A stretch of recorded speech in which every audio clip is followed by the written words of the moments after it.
Welcome, Highlander fans, to Bloody Kings, a Highlander podcast here on the Fandom Podcast Network. On this show, we cover everything from the Highlander universe. You know, those movies, the TV series, novels, audiobooks, comics, special events, and guest interviews.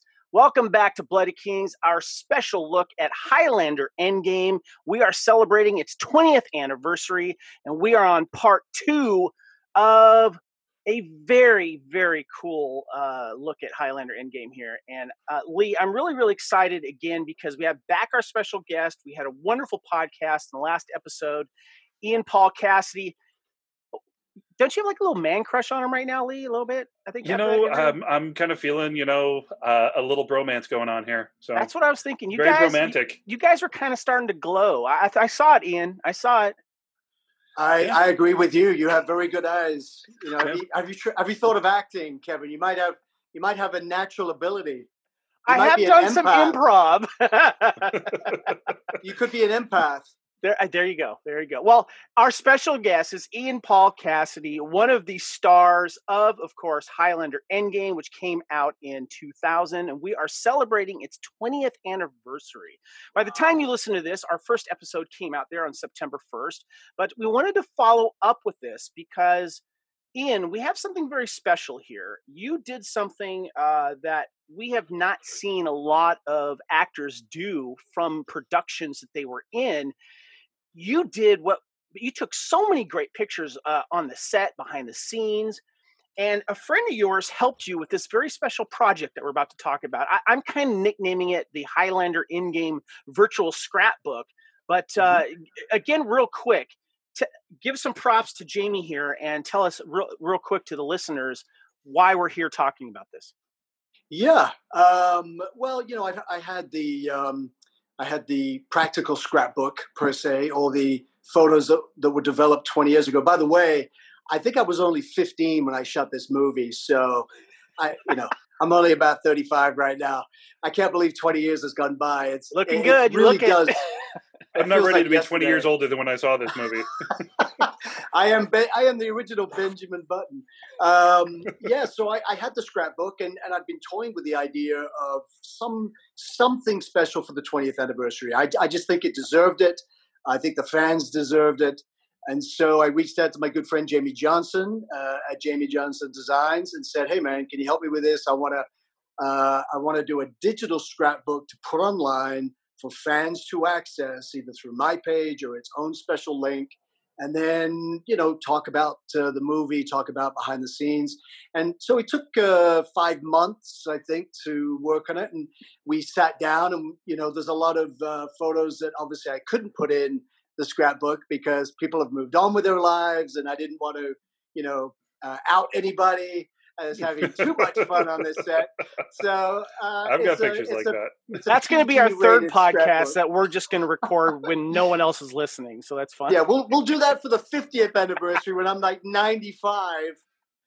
No, we'll call this our retirement fund. We'll just play it for everybody that we talk about.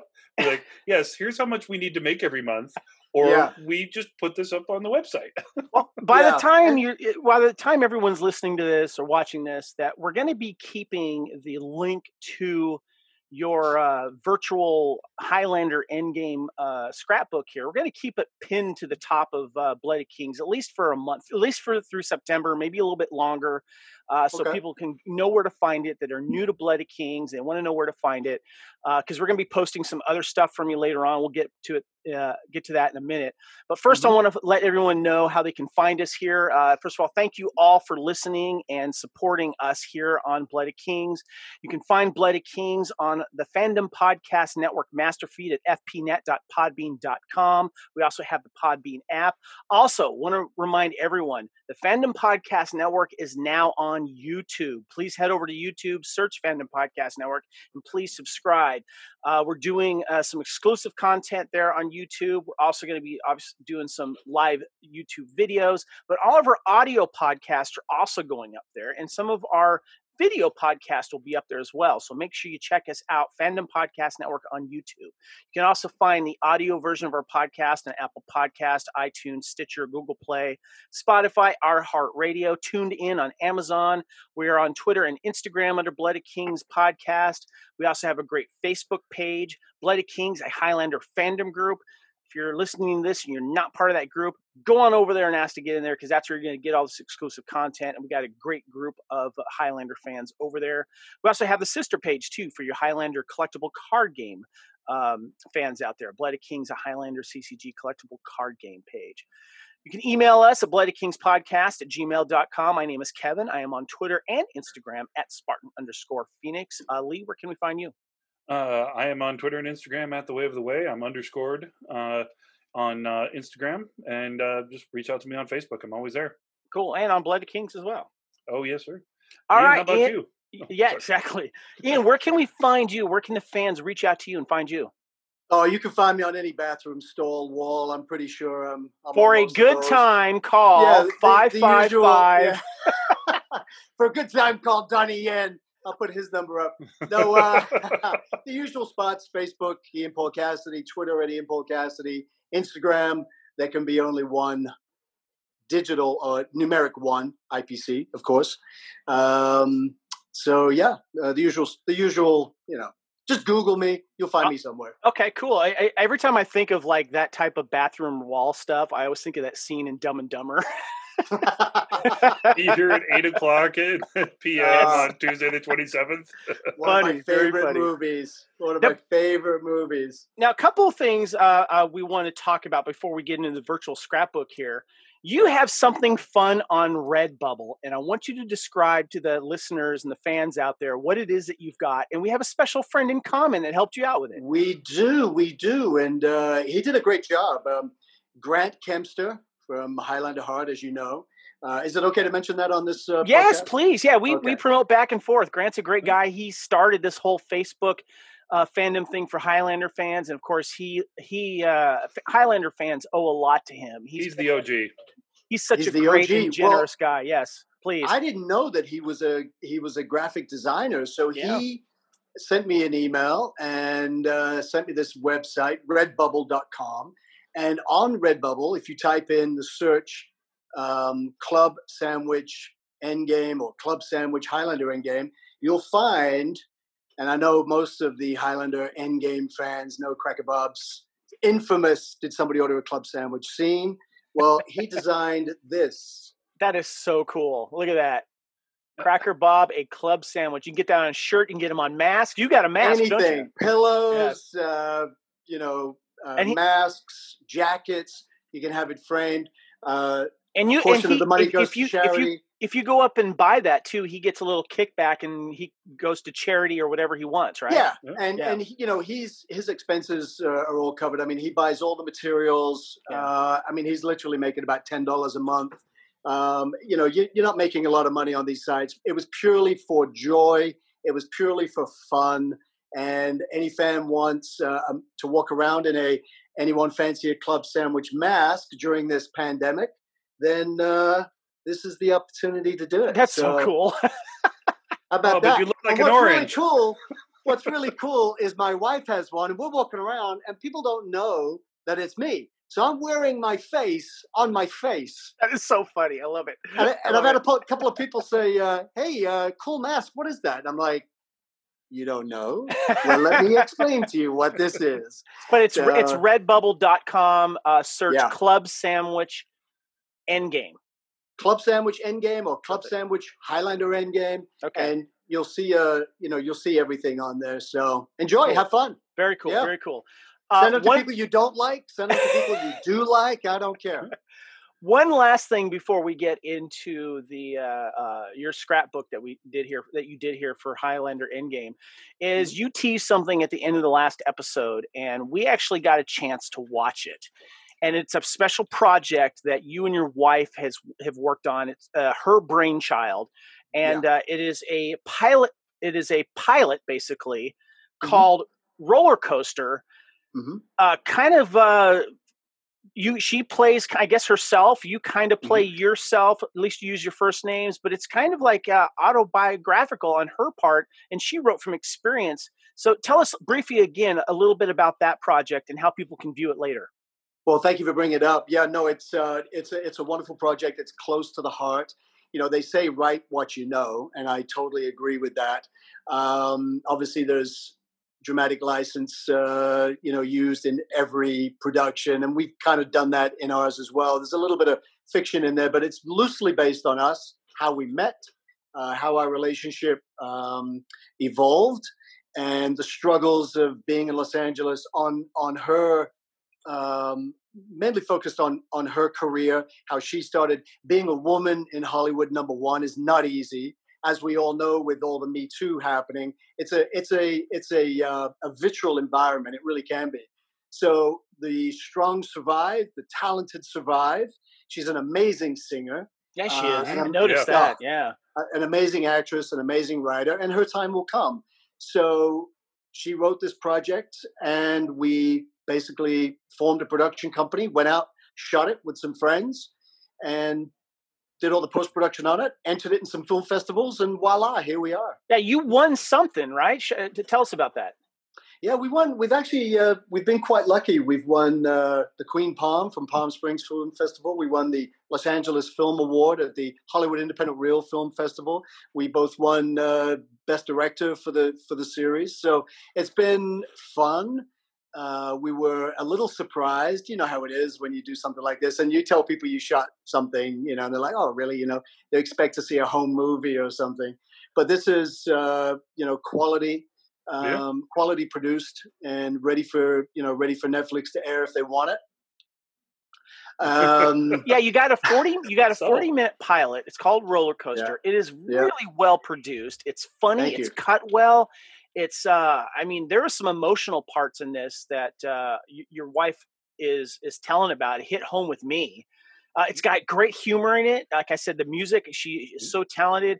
I could see this dropping on Netflix. I could see it as like an HBO special. So hopefully someone will pick it up and run with this because I love how you guys left it too. I don't want to spoil it, but where goes next is interesting. The big reveal at the end. The big reveal at the end would be great to see what happens in episode 2.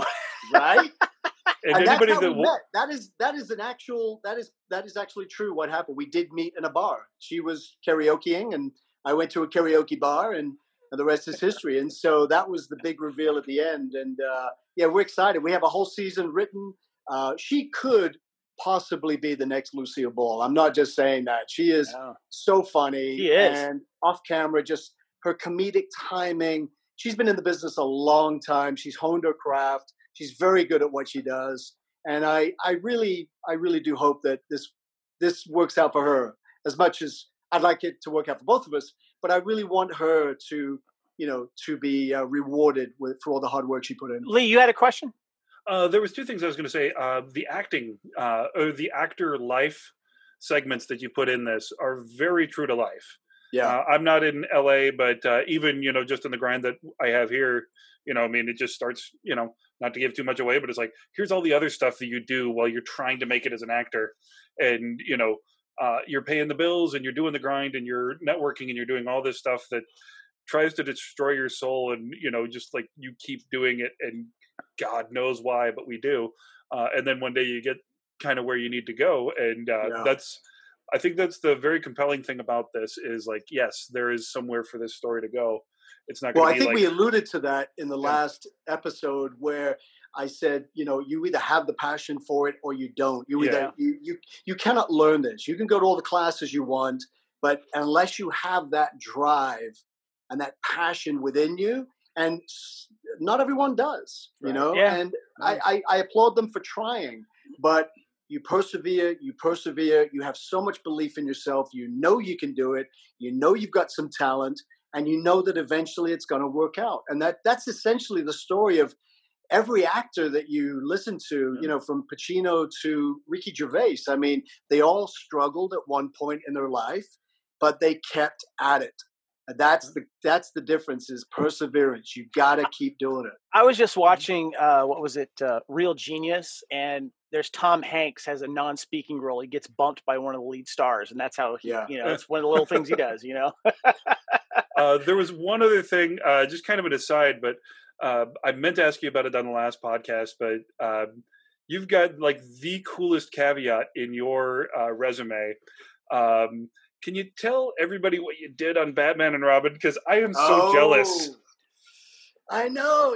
This is the fun part about this business is, every actor has, relationships, studios, producers, directors, actors, friends, writers, blah, blah, blah. And it's always fun to get a call from a friend saying, "Hey man, we're doing this, wouldn't it be great if you could pop in and do a cameo or this, that, whatever." Well, this was 90, I want to say 96, 97, somewhere around there. And I was good friends with Peter McGregor Scott and Bill Owen. They were the producers of Batman at Warner Brothers. And they knew that I did a lot of extreme skating back in the day. I was, quite proficient, actually. I could have done inline skating was the thing back then. Oh, yeah. Yeah. I've got the broken bones to prove it. I've got videos and pictures and all that stuff. As if I ever have kids, I can be like, "Hey, look at this was your dad," because they'll be like, "No way!" I'm like, "Yeah, that was me, man."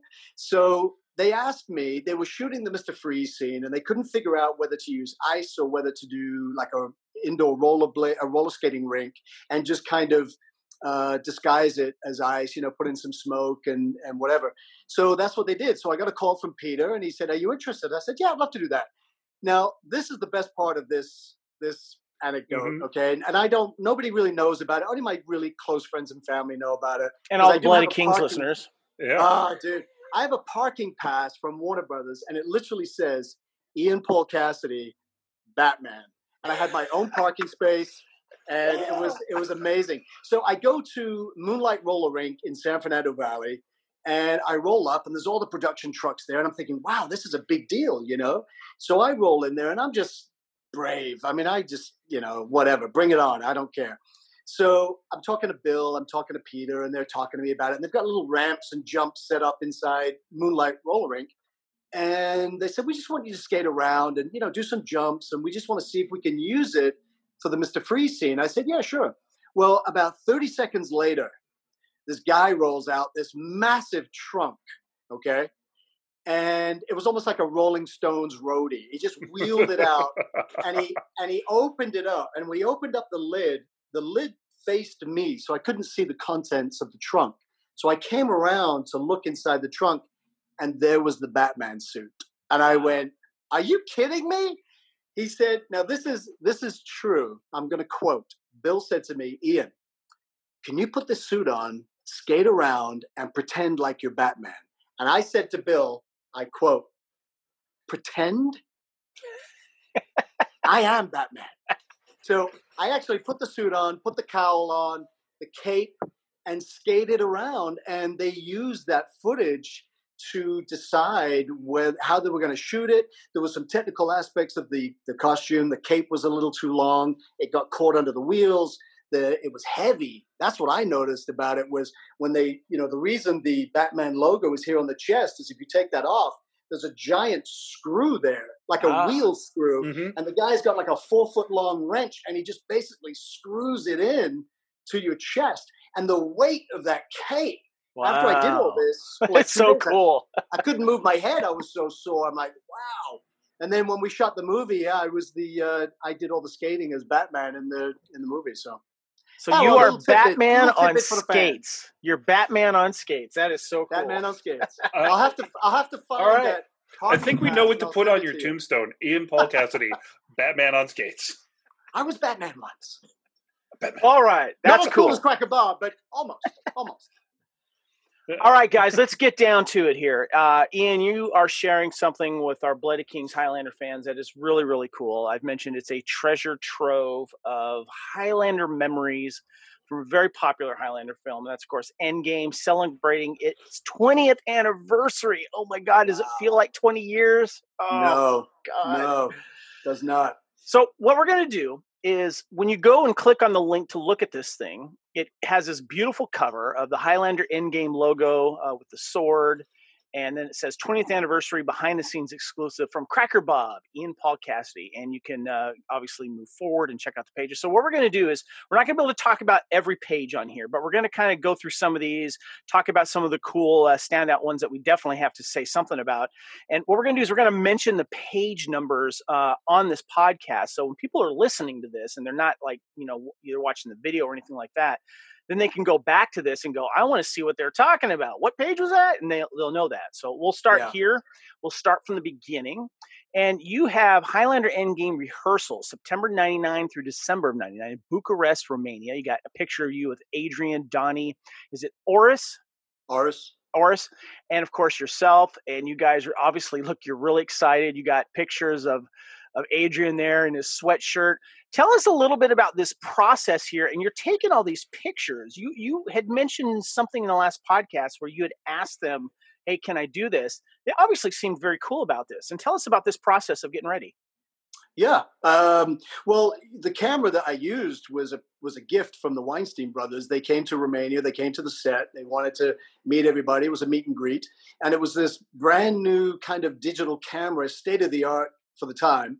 And I thought, wow, this is cool. So I said to Donnie a couple times and Oris, I said, hey, if I'm in a shot or rehearsals, can you take some shots? Because I had this idea in the back of my head about chronicling the whole process from beginning to end. Wait. Did you say Donnie Yen has taken pictures of you? The martial arts master Donnie Yen is using your camera to take pictures? Donnie is responsible for some of those photos, and Oris is responsible for some of those photos, and I think Adrian is responsible for some of those photos. Okay. Yeah, so if you see me in the photo, then you have to know that close cast members are holding the camera. That's so cool. So, okay, sorry to interrupt, but that just no. So that was really cool. No, so you're going through you're in Romania and you're putting up some great pictures. There's a great picture of you, Chris, Donnie, Oris, Adrian, and is it Vernon? Yeah, Vernon Riata. Very cool pictures here, man. Tell us a little bit about that process in Romania getting ready. Well, it was interesting because I think the only person there that had experience with Highlander was Adrian, of course. Nobody else had any personal experience with the genre, with the style. It was very stylistic. So he was very helpful in explaining to us certain scenes, how things should be done, because certain Highlander scenes are shot a certain way. But at the time, as you know, when you make a film, you don't really know because it goes to post-production and you see all the lightning and you see all the special effects and whatever. So it had to be stylistic. Now, the interesting part for me was everyone had their weapons from the beginning. I didn't. So I had to use like a stick for at least, I think, 2.5, maybe 3 weeks. Did you know what your weapon was going to be, though? Yeah. Okay. It was discussed, and a bat was, but I thought it was just going to be a baseball bat. I didn't realize it was going to have spikes in it and everything. So when I saw that, I mean, it blew my mind. And when I did eventually, when I was eventually given the bat by props, I literally slept with it. I took it everywhere I went. I walked around with it. I practiced with it. I was twirling it. I was always off camera doing something with it to be as stylistic and as possible. And as you know, Kevin, actors, we're always trying to secretly upstage everybody in the scene. I mean, you want to come in there and you just want to, you want to be Leonidas. If everyone could have a line where they say, basically, this is Sparta, and kick someone down a well, I mean, come on. Okay, so then what was your plan to do that with a bat? And then you got Donnie Yen with his blades, and you got Adrian who uses almost every other blade. What was your train of thought during that time? Well, what I was thinking at the time was, if this character has only a bat, it's not a very intimidating weapon. So there must be something in the subtext with this character where it basically indicates that he's extremely proficient. Okay. So if the bat to me was just kind of like bait. When you go fishing and you throw the bait in the water, it's kind of like that. Because when the fish comes out and realizes, oh my gosh, I'm really dealing with an adversary here, I thought that was similar with the bat. It was kind of like a little baiting people to come in and take me on, because clearly I was highly skilled. So it was kind of a reverse psychology aspect from my point of view, saying, I'm just a guy wearing a hat and I have a bat. I'm not really threatening. Come on, take me on. It was that type of thing, you know? Gotcha. And Well, then Lee, yeah. yeah. So Lee's going to ask you some questions on some upcoming pictures. I just want to mention those training pictures are like the first part of the book through page 7. And then you end with 3 weeks of rehearsals for 3 minutes on screen. And people think this is easy. I love that quote. Yeah. That's great. So Lee, what you got next? I was actually kind of wondering, because, I mean, you do have Braun, obviously, and you've got, what's his name, Tiger, the other stunt guy. But, and I mean, Manny, Adrian, you've got these big names. And of course, Donnie Yen. Was there any jockeying for position, like of who was really in charge? That's kind of what I had assumed. No. You know who was in charge? Who? Christophe Lambert was in charge. Oh, when yeah? Christophe showed up, everything just flowed, you know. I mean, everything just fell into place. No, the weird thing about this movie and all the things that I've done, television and film, it was the one film, and I think that's why it was so endearing to me and why I wanted to document it, because everybody, it was symbiotic. Everybody was on the same page. Everybody. And for such a unique kind of independent genre. I mean, it's not a Marvel franchise. It's not a Star Trek franchise. It is its own franchise. But the names that they had involved in this project, I mean, Doug Milsom, cinematographer, from Full Metal Jacket and Last of the Mohicans, to Nick Older, Oscar winner from Braveheart and Aliens, and Joe Dunn, the stunt coordinator from the Pink Panther, just legends in their field on this film. And it made everybody step up a little bit, you know? It's like when you work on a project and it's like, hey, Bob's over there doing stunts and Jimmy's over here doing second unit. You're like, oh, okay, have you done anything before? But when you've got names like that, legends in the business, and then, of course, you've got Christophe and Donnie, of course, there. Yeah. It was, and Bruce was phenomenal. I mean, everybody knew Bruce, and Passenger 57 is still one of the greatest films out there, of course. Yeah. So it just made everybody not want to fail. Like, understood. We didn't want to be the guy that dropped the ball. You know what I mean? No, I feel that. And I was just going to kind of follow up, because you did have those 3 weeks. What was like the collaboration like? Because with that amount of talent, and I know that, Braun had actually worked with Manny and, of course, Adrian quite a bit prior to this. But what was like the workshopping in that room must have been just insane to be a part of. I think that would have been really fun.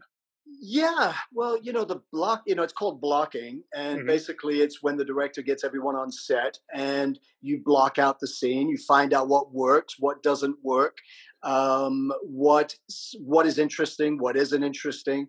And I think F. Braun was instrumental in this aspect because the guy is a phenomenal history buff. He's a phenomenal weapons buff. He knew every aspect of every weapon, the damage it could cause, the limitations of those weapons. So it was choreographed precisely. And I don't know who was involved in that behind the scenes, because when I basically got to rehearsals, the first rehearsal, it was kind of already mapped out. There was a basic idea. And obviously us playing these characters, if we felt that a move didn't work or it was somewhat awkward, then they would change it. But it was pretty much already constructed by the time we got to our first rehearsal. And I have a feeling that you probably have to talk to Adrian about that, but I have a feeling that Adrian and F. Braun and maybe Donnie and maybe, Doug Arnakowski, the director, probably had a hand in that before we even showed up. Well, it was relatively easy. You have a great picture when the last day of rehearsal on the loft set, and that's where, of course, F. Braun came up. And I like how you guys called him the hard drive. So if you listeners check to page 8, there's a great picture there. You guys spoke highly of the loft. I love the picture there. But I want to get to the next part where there's a picture of you and the director, Doug, and you're on location in Floresti. Am I saying that right? Yeah. Floresti. This is the scene where all of you guys are on bikes and there's the leaves are on the ground. You show up at the monastery. You guys are all like, yeah, just shoot us. They shoot you. You come back to life. We find out what you guys are about. Tell us a little bit about just that. Just an average day at work, right? Yeah, pretty much. But it was a really cool introduction. You had that really cool spiked motorcycle helmet, which I thought was awesome. But you have some great pictures starting from page 10. and 11 talking about that. Yeah. Yeah, no, it was a great location. That's a great thing about shooting on location, especially in a country or an environment like Romania and Bucharest. They've got some, phenomenal architecture and history. So it's easy to get into character when you roll up to a set like that. And that was a practical location. So that wasn't built by production. It looks cool. Yeah, I mean, they may have added some extra, stones here and there, and the smoke, obviously. But it was an amazing location. The one thing that doesn't translate on the film is how cold it was. It was freezing. Okay, so me in a fur coat in the hotel with costume designer Wendy Partridge saying, "Oh, a fur coat, nothing underneath, great idea." When you're on location and it's minus 10 degrees, not so great. But it looked great. It looked phenomenal. And I remember when Doug said to me, this is where you get shot. This is where you die. You come back to life and you all go down into the sanctuary. I'm like, okay, how do I die? Well, you're going to get shot with a shotgun. Okay. Now that's never happened to me before. So I was thinking, how do I do this? So I remember talking to Donnie. I took him aside. I said, Donnie, listen. And we were all tight at this point. I mean, we were all in each other's trailers. We were all in each other's business. I mean, everybody was on the same page. Hey, what are you going to do here? What are you going to do here? What are you wearing? I mean, it was such a cool group of actors to work with. And I remember saying to Donnie, listen, I'm going to get shot in the stomach with a shotgun. Okay. I need you to punch me as hard as you can. I need to feel that impact. And that's what happened. He punched me as hard as I know you were in shape. I know you had at least like a 6 or an 8 pack, so you could take it. I think I had about a 4.5 pack. It was almost there. Yeah, but he did it. It was great. I mean, it worked. And what I did in the scrapbook was I included the photograph of me holding the helmet in the rehearsal when action is called and we roll up on the bikes and I get off and I do this whole thing where the leg comes over the top. I was just trying to be inventive and cool. And, I've been around 800 years. I'm like, who cares, right? So I get off. Do like an old school Chevalier. Yeah, dude. I'm like, and as actors, you're always thinking, okay, every motorcycle movie, how do they get off? What could be interesting? What could make this more interesting? What could be more fun? And I think that was the element of the film that worked for us was it did have a lot of fun and humor in it if you really look into it. So we couldn't take ourselves seriously. And I remember actually watching that part when you throw the leg over. I mean, that's very much a thing you would do if you rode horses and just wanted to show off a little bit. So, I mean, that kind of spoke, because you were talking last time about how you were assuming this character was 800 years old and spent time in Mongolia. I mean, that would have worked completely well for your character. I mean, it worked for me at the time, right? Yeah. And so I get shot, I fall down, and if you look at that picture, I've included the one where I actually grab my helmet. Oh, yeah. And fall to the ground. And I remember Doug coming up to me after saying, Ian, that was great, but you're dead. You can't be grabbing your helmet. I went, oh, you're right. So we shot it again. So things like that happen all the time, but it was fun. Everybody laughed. And that was actually a great day because that's where we really got to see Donnie do some of his stuff. And I think he choreographed a lot of his own fight scenes. And for all those fans who thought they sped up the film, no. Donnie slowed down for the film, for the camera to catch up. I remember hearing that about Jet Li on the set of Lethal Weapon 4. They told him to slow down because he was too fast. So yeah. And Donnie was that. He was so incredibly fast, the camera couldn't catch him. Now, there's a lot here of like you guys socializing, having a blast. But there is one particular night that What page? What page number? I'm going to say page 20. Okay. I'm just keep on getting a little bit more and more envious of you, bud, because you've been on a whole bunch of my favorite TV shows. I mean, we've established this. You were the roller skating Batman. You got punched by Donnie Yen. Right. And you go to party for the celebrate the first issue of Playboy to be sold in Romania, and you've got Miss September 1999, who ended up marrying David Boreanaz of Bones and Angel and whatever the SEAL Team one is, and like I gotta know, what's it like to party with playmates in Romania, man? That's awesome. Oh, we didn't party with playmates in Romania, Lee. Oh, of course not. Of course we were there not. to work. We were serious professionals. Yes. You partied with the articles. We weren't there to party at all. No. Yeah. No, that you was were just there to read the articles. Event. Yeah, we were. Well, this gives an indication of how huge Highlander is in Europe. I think the Prime Minister of Romania or some high-ranking official in Romania invited us to his palatial estate one night.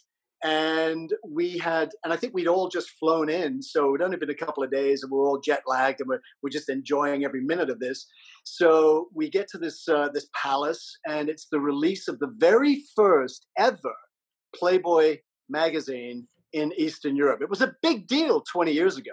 Mm-hmm. And you got to remember, there's no social media, there's no Facebook, there's no Instagram, there's no Twitter. It's present in your face.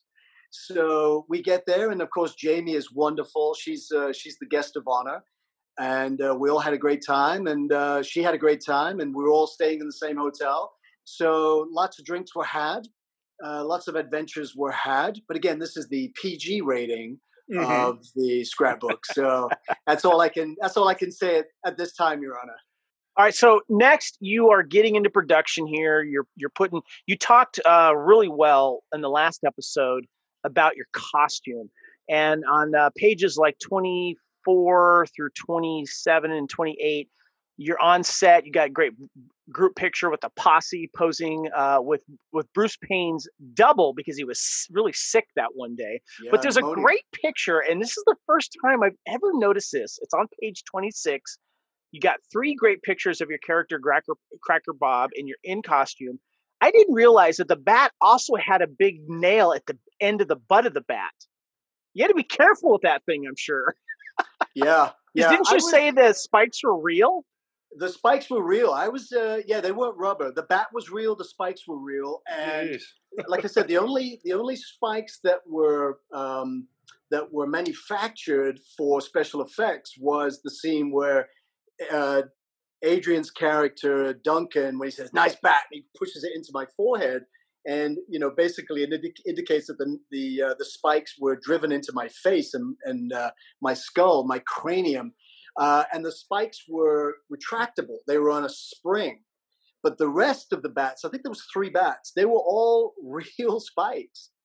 So I had to be careful swinging around the set, practicing. And it was funny because I'd be standing there on my mark and I'd look around and there'd be nobody near me. Everyone would be off in the distance somewhere, and it was just me and a camera. I'm like, wow, okay, so much for the confidence in my bat swinging. That's cool. Lee wanted to touch on, you celebrated a very special day during your shoot here. You had your birthday, okay? Shall we say what your birthday was? What age? I turned 35 on the set. Turned 35. And these are some on great... page 28, 29, 30, and 31, everybody. Yes. And Lee wanted to ask you about this, because there's some cool stuff in here regarding that. Well, this is, we could spend hours dissecting this whole thing, and God, just in talking to you, I want to do that, but I know that our listeners aren't going to download a 6 or 7 hour podcast. But it's very apparent from this whole thing, start to finish, that you've developed some amazing relationships here. And people don't understand a lot of times just how long you're with people and how much time you're spending away from home. When you go to these locations, on set, and the little touches of like normal life, and something like, on page 28, the smile as you're just kind of getting happy birthday by everybody. That's not Ian the actor. That to me, I'm seeing Ian the kid. I'm seeing somebody that is just feeling, you're obviously blessed to have been part of this, but spending so much time far from home. That's just, to me, a moment. I was on set last year for my birthday. Yeah. I filmed a knife fight for a German death metal band. Okay. So for a music why video, not? exactly. I got the call like a week before, and I'm like, why wouldn't I do this when I'm turning 42? I could do something grown up, like go to Chili's, or I can do this. And I did that. But and one person on crew found out that it was my birthday, and I only knew one other person there, and they got me a cake, and it was just like, here I am, the stunt coordinator. I'm the big bad guy on this. And they bring a cake out for me, completely surprised. And I'm looking at that face and I'm like, I am connecting to that person. Yeah. It's a special moment. Yeah. It's a special moment. I mean, you're away from home. I'd never been to Eastern Europe before, so it was a huge adventure for me. In fact, getting there was an adventure because I went in character. So I had the bleached hair, the beard, the double sideburns. I had the purple fingernail polish. I had a big dog collar. This is back in the day before, obviously, the tragic events of 9/11, where you could fly on a plane and look, anything you wanted to look like. So people were looking at me, and I was reading the script. And there's something about, as you know, when you travel and you're flying somewhere and you're reading a script, you feel like a real actor. You're like, I finally made it, right? Yeah. So went through Frankfurt. I had to make my connection to Tehran Airlines to go to Romania. And I remember Frankfurt airport security following me around because they just saw this guy with this weird look and like, who is this guy? What's going on? And they stopped me and asked me, and it was a whole big deal. They had to call the producers and say, is he really an actor? Is he really going to make a movie? And they're like, yeah, we need him. And we're kind of making a movie out there. So that was fun. But getting there, on a set, you become family. It's an instantaneous thing. Everyone, it's so collaborative. All the makeup and hair and props and all the special effects and the crew and everyone working crafts and handling the trailers and all the hotel staff and all the Miramax people and Dimension people. I mean, there's a lot of people involved. And so when you're in a hotel for 3 or 4 months, you're practically walking around in your underwear. I mean, everybody knows you. Right. I'm walking through the front door in my underwear, and people are like, it's okay. That's the guy from Highlander Endgame. Don't worry about it. But everyone else is looking at us. We're walking around in our pajamas. I mean, we own the whole place. But it's family. And that's important to me when I'm working, is if you can feel comfortable and you don't have any distractions. And that's, I think, the one thing that affects a lot of actors when they're working, is they have too many distractions going on. If you can eliminate all of that and just take it in and soak it up and enjoy the process, you'll have a lot more fun. And that was a very special day for me because I didn't know anybody new, to be honest with you. I didn't say anything. I feel that, man. I was right there. You so spoke. It really touched me. It was a really touching moment. I can only imagine that. That must have been, that had to be one of the most special birthdays of all time. And I want to ask you. You were touching on some of the crew and stuff like that, and you have a great picture here. It's on page 33. And it's Nick Alder, a wonderful man, a special effects master. He worked on Braveheart. What's that? I love Nick. Is Nick, yeah. But what's here, it says, he's showing me one of the 3 fake heads they made for Cracker Bob. That took a little getting used to. I wanted you to comment on that. Well, I mean, how many people have experience of seeing their own head, their own severed head? Yes, exactly. The way you look, being handled by other people and being transported around or sitting on a set. You look over and there's your head sitting over on a table. You're like, what? And it looks just like you. It was so weird how amazing a job they did. I think John Schoenrad was involved in that. And in fact, I still hold the record for the quickest time because he was telling me that a lot of actors kind of freak out and they get claustrophobia and they have to do it in segments, etc. And I said, no, we're going to do all of this in one take. So what's the record? So if you ever talk to John, I think he'll, and he's on Facebook, he'll attest to the fact, there I am kissing my head right there. I mean, that's weird, right? That's gotta be, man. That is so weird. Yeah. But it was great. Nick was great. Everybody held my head. I'm like, hey, whatever, we'd all be walking around. It is not fun. I think I might have slept with it for a night. I don't know. I can't remember. Now, did they do plaster on that, or was that silicone mask? No, that was all plaster. The real deal. Like, with tubes up the nose. And I think I've got pictures of that in the scrapbook as well. It was, it could be, there we go, right there. Yeah. Yeah. So they put garbage bags on you and you sit in a room and basically you just find your zen and you kind of go into a place and you relax and that's it. They put everything on and you can't see anything. You can't hear anything. You can't say anything. You are basically trusting everybody in that room at that point in time. Yeah, I can imagine. You know what I mean? Lee, what you got next? Again, you just got to do the coolest stuff here. I'm looking at page 46. going to a Halloween party at the U.S. Embassy. Yeah. And there's a very pretty brunette in these pictures, and if you talk to her and she wants my number, feel free. But I think she's married now with about 11 kids, so I'll put a word in for you, Lee. But I was going to say, this is the days before Hostel. I don't know that I would feel too comfortable going to a Halloween party anywhere in Eastern Europe right now. But, I've just seen too many of those movies. I know how it ends. Well, I don't know. I think a mask would be appropriate for Halloween. So I don't know why they're shutting down Halloween this year. I think everyone's going to be wearing masks. So I know, right? It's perfect. True. But you're right. And also, too, to celebrate such a hallowed event in Romania, in a dungeon, it doesn't get any better than that. You can't write that stuff. It was one of those nights that everybody, I kind of stayed in character because I think I came straight from the set. I think I still had makeup on. And I think I had my Los Angeles Fire Department shirt on, that I threw on quickly and got in the car and went over to the party. And it was fantastic. Everyone just had a great time. And I think the woman you're referring to, Lee, is the chaperone that was hired for Jamie so that she could feel comfortable and be shown around and be introduced. Oh, okay. She was the chaperone they hired for the Playboy event. And she was very, very attractive. Yes. Yes. And also you had a picture mentioning, and you already talked about it, but I did want to mention on this podcast that and go listen to the other podcast that we just did, because you ended up going on stage with Jim Burns, and which is amazing. I've had a chance to see him perform a couple of times, which was amazing myself, but being able to perform with him. And so go back and listen to that. There's a picture there, but I want to jump to page 56 and 57.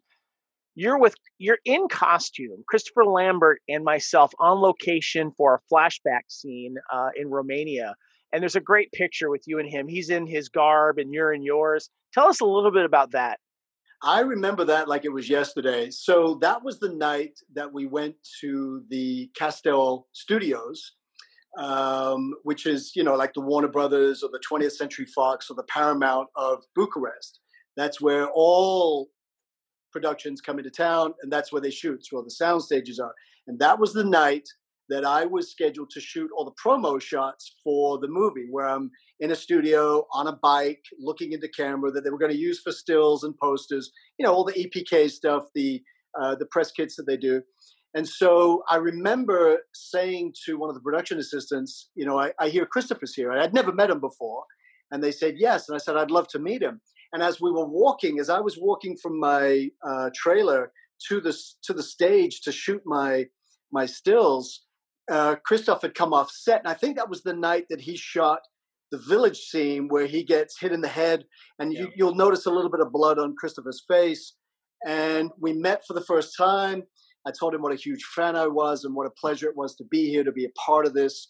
And then I said to him, I need you to do me a favor. And he said, yes. And I said, I need you to do the cracker bob. And he's like, what? And I said, this is the cracker bob. And I did this whole thing with my hand. And that's the picture I think they took. And every time we met each other, if we couldn't talk to each other, and a lot of the cast. He did the cracker bob at you? They would do the cracker bob. They would look over and just in my eye line and just do the thing, like, hey man, what's going on? I see you over there.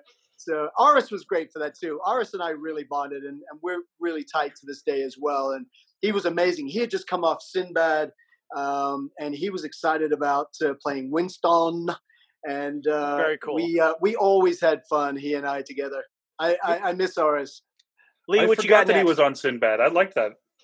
He was great. He was on the Sinbad series. Yeah. Back in the late '90s, and you can't miss him. He's just a well-built black dude in the show, and he got a lot of fans from that and a lot of work from it too. And it was so great to work with him. Lee, what you got next? Well, I'm looking at the stuff from blowing up the set. Okay. Because you actually had, I'm looking at pages 64 and 65 here. Sorry, I can't help but flip through this. This is way too cool. But Jamie did a good job. Jamie did a good job. But you get to watch the explosion that we kind of know from that scene. But what was it like kind of being that far back from it? You know, because a lot of times, you know, when we're doing the pyro and we're doing that, like we're in it and we're jobbing it. You know, when you're kind of still part of it but away from it, I mean, that kind of had to be cool just on like a, you know, kid in a candy store level.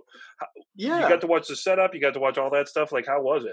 Yeah. Are you talking about the loft scene after the quickening where we're standing in there? And so when they blew up the New York street set. Yeah. When they blew up the Volkswagen and the store and the apartment, and that was great. Yeah, that was one of my days off. That was McLeod's museum. Yeah.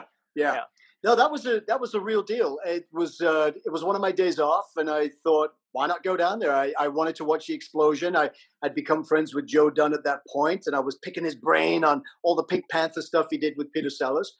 And they said, and he's like, you know, he's got this like Cockney voice, right? Ian, we're going to shoot this explosion. You want to see it? I'm like, hell yeah, I want to see it. What are you kidding? So I was behind the camera, and I took a picture of Doug and I think Doug Milsom, Doug Arnikoski, Joe Dunn, looking at some of the footage that they had shot on a mini camera. So I captured all that behind the scenes stuff. But that street was a real street, a real cobblestones. And it was by this massive building, this presidential building that they had in Bucharest. And I got to watch the explosion, and it was fun. I've been around pyro before, and you know, having shot other stuff, so I was familiar with where to be on a set, where to be safe. To clarify, it was Connor's loft that had his antique store, and that's where they killed Rachel and stuff. So that's wow. And he's in the street and he screams, Rachel!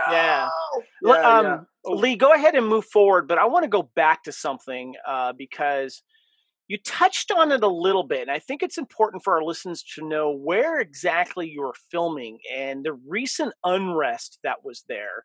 And what I like about these pictures, especially on 58 and 59 and 60 and 61, you're doing some sightseeing with Lisa and Tara. Lisa, your co-star, of course. And you're talking about the Parliament House where the revolution began like a decade before. There was bullet holes still there. Yeah. You were also sad because there was a lot of many stray dogs that were around the town. Yeah. And also you were playing some pickup soccer with some local kids here. And this is great. Yeah, but I want people to understand that you went to a place that's not entirely safe. It's beautiful, but it's kind of humbling too, isn't it? It is. It's very humbling, you know, especially when you're coming into town from, you know, Los Angeles, and this you know, this whole hype of a big Hollywood production, et cetera, et cetera.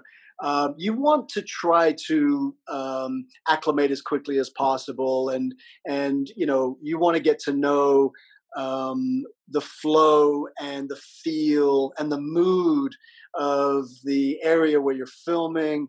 So you do your history.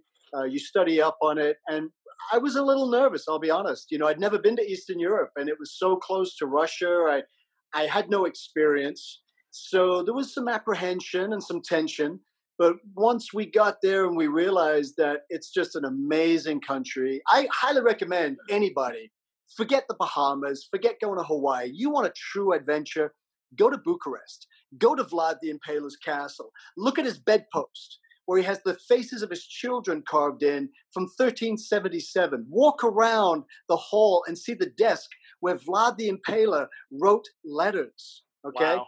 That sense of history, it was powerful. And it also was another layer to this film, because if we'd have shot this in a studio on Warner Brothers, I don't think we would have captured the essence of what this film was about. So they were really smart. The producers were extremely smart in shooting this on location in Bucharest. And just to get a feel for the people, they're extremely intelligent. They're extremely humble. They all know like 5 languages. Super, super kind. Everyone that was involved in the production, from the drivers to the crew. I mean, you know, we would try to tip them and take them out. They would never take any money from us. They would always invite us to their homes. They would put on a meal, and we'd sit around and tell stories. It was one of the most amazing experiences. And I highly recommend, if you ever get a chance to go. Even if you just want to go and see the locations of where we shot the movie. but go. You will enjoy it. Oh, I'm sure Andy Sloan would be all over that. Yeah. Andy, let's get you together with Ian. And Lee, what you got next? Locations are still there. They're practical locations. I mean, we didn't shoot a lot on a studio at Castell. A lot of the radio hall is a massive empty building, but that's where we shot. You know, that whole decrepit concrete post-apocalyptic. That's there. I actually, kind of like Kevin, I wanted to scroll back just a little bit because that picture that you have with Adrian, your first scene bumping into each other outside of the nightclub. Now, obviously, that didn't make it into the film. Right. What page is that on? That's 40 something. way back. It's the same. It's like 40 something. We had Christoph's picture. Yes. Sorry, I should have pulled that back up. Sitting outside the nightclub on the bike, and I come up and I look at these women, and I give this kind of caveman growl. Exactly. Yeah. I remember that scene. There's just. I was wondering what that scene entailed, and if you have any kind of inside baseball of other stuff that we didn't really get to see. Well, that was a scene that was shot to basically establish Cracker Bob as not being afraid to be out on his own. That was another aspect of the character that really wasn't fleshed out in the movie because, it takes layers. And I've got this on page 56, everybody. 56. Yeah. 56? Yes, 56. So, Sorry, layers. My apologies. No. It's all good. I want to make sure everyone knows where the page is at. So the picture you're looking at is specifically what? Like you said, it's you're Adrian in my first scene in the film, Cracker Bob leaving the nightclub and running into him. Right. He then does the following. These two shots are from the deleted scene where CB is shish kebab on the front of the van. Right, and that was a funny night. Seen that. That was a funny night because a lot of the scenes were night shoots. A lot of our stuff was night shoots, and that was the first scene where Adrian and I interacted. So he had never seen my character before. He had no idea what Cracker Bob looked like at all. So a lot of that is him basically looking at me going, what? What is this? That is just, mind-blowing. So, the whole fur coat and it was just a lot of fun. But yeah, that was to establish Cracker Bob as being independent. He wasn't with the rest of the posse. So subtext-wise, it was to establish him not being afraid of being out there, living a life, mingling with, normal crowds and everyday people. It was almost like, people would go out and see Cracker Bob and he'd be like, oh, that's that immortal guy. Don't worry about it. It was just, he was a part of the scene. You know what I mean? A part of the fabric. I have to, there's on page 68, you did something really cool here. It says, Bruce got really sick while making the film, and I had sent him a pick-me-up gifts in a card. He put this under my door a few days later. Crackless Bobulus. Many thanks. 4.5 kind note, I think he says, and I can't read the rest here, but he signed it. But then the other thing that you wrote in here, I have many fond memories of Bruce, one being our marathon PlayStation sessions. Dude. Colin McRae Rally. If it wasn't for Colin McRae Rally on PlayStation in the hotel, I don't know what we would have been doing. That took up a lot of time, but he also couldn't go out. So he had pneumonia. He was extremely ill, and we hadn't seen him for a couple of weeks. Everybody was concerned. We were getting reports from various people on the set that he looked okay and he was eating and he was seeing doctors and he'd gone back to London and come back again, but we hadn't seen him. So I left a note under his door saying, hey, Bruce, listen, get on PlayStation and you and I, we can talk and play and catch up and blah, blah, blah. And then, he came to my room, I went to his room because we were on the same floor, and we would laugh, because we were both kind of in character quite a bit, and we just thought it was fun.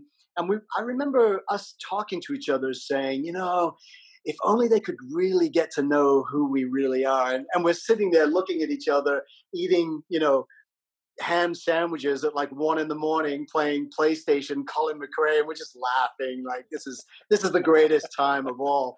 And thankfully he recovered and was able to finish the movie. But, we were nervous there for a little bit. We didn't know what was going on. That's so cool. Oh, God, these stories are great. Okay, I have to go to page 76 and 77. You have this great picture. It says, the sword was cool, but I felt naked without my bat.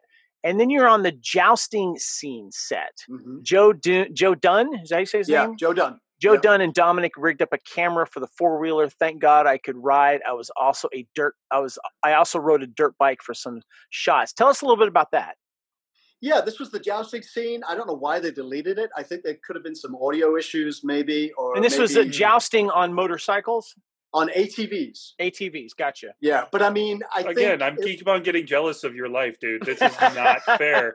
Like, Kevin's heard me brag about all the crap I do. Now I'm jealous. Well, I have a lot of stuff coming out, so we'll have more stuff to talk about. Maybe not Highlander related, but you never know.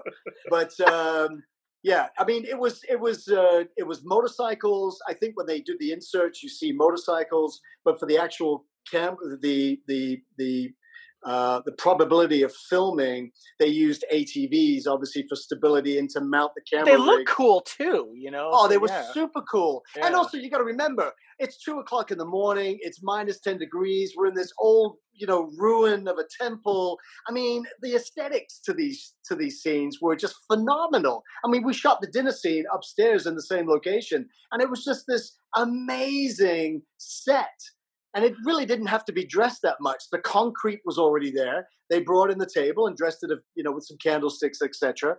But the aesthetics were there, so it was so easy to get into character. The minute you walked on the set, you're like, "Oh wow, okay, I know where I am." But that was cool. The jousting was cool. It was also just to establish these guys practicing and having some fun. Some with some love and some not so with love. I think there was some acrimony between some of the posse. So some of the the actual taking of the heads was legit. But in that scene, the only concern was, how do we shoot the sword on an ATV at about 30 miles an hour, hitting my neck and getting the shot? And we tried several things. It wasn't really working. And Dominic is an amazing stuntman. He doubles Robert De Niro. He's worked on Ronin. The guy's a legend in France for stunts, driving and motorcycles. So I thought, wow, this guy. And I was talking to him. And I said, how are we going to do this? What's the best way to do this? And I think Dominic actually suggested, well, why don't you just do it yourself? And I was like, great. So basically, I would get the ATV up to speed. Camera would be rolling. And I would just take the sword and just hit so when you see the shot in the close-up of my head getting hit with the sword, that's me hitting myself and just tilting my head back. Okay, gotcha. Very cool. That was it. Lee, what you got? It was fun. The filmmaking. I hate to blow the illusion, but that's basically how we got that shot. Sometimes awesome. That's what you got to do. I've had to do similar things myself. That's I jousted against myself once. Yeah. So. And a lot of my close-ups actually in the loft, there's nobody else on set because my inserts were specific.